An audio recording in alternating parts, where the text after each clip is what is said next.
MHE International is training and installing AAC blocks, produced in Rwanda, to build a social housing project consists of 2,500 units.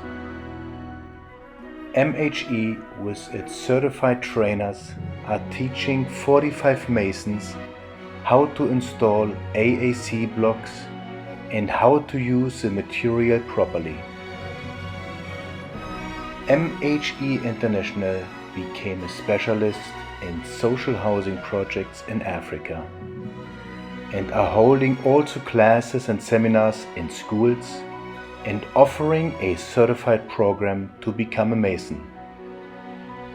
For more information, contact us at www.mhe-international.com or send us an email to info@mheinternational.com.